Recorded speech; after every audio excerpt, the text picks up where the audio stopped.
কিয়ামতের মাঠে যখন থাকবে সবাই ভীত, হাফেজদের মা বাবা তখন হবে সম্মানিত।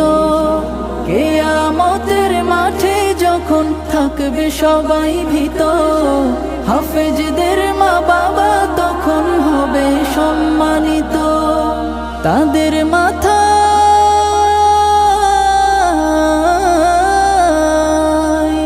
তাদের মাথায় নূরের মুকুট দিবেন রহমান, যাদের বুকের মানিক হলো হাফেজে কুরআন, হাফেজে কুরআন, হাফেজে কুরআন।